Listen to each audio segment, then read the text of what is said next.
Walter Makowitz. He drove the tank. He lived in Bristol, Connecticut.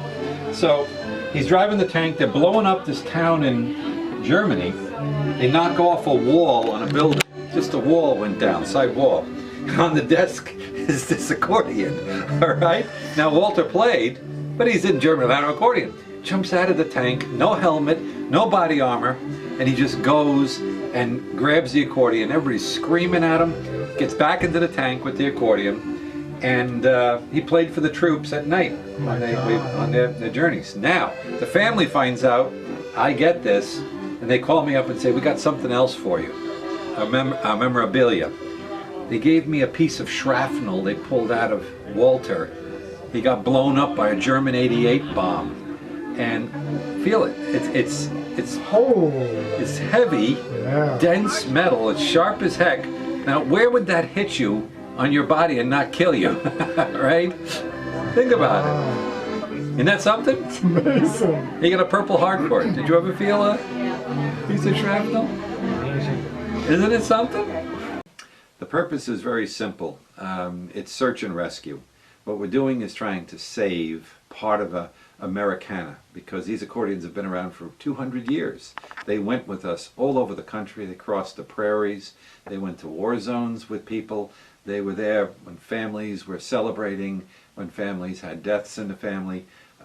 They are family members. So we're trying to make a place so that these get saved and for posterity, especially for young people to see them. 42. She was 19 when she decided to take her accordion and go over to Europe in German theater and entertain the troops. So she entertained about 200,000 plus troops over the course of a number of months or years, and this was her accordion. It has her name on it, Barbara. That accordion was bought by her family in 1937, and it's a Ciussaroli, and they paid $750 for that thing. The father, bless you, my father was making $20 a week at the time. Oh, wow. So a purchase of that was, for the family, was like huge.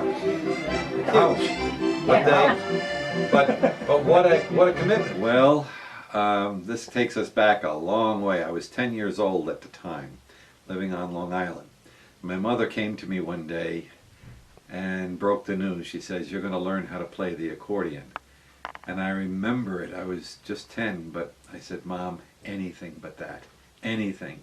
Because out on Long Island at the time, it wasn't cool to play an accordion.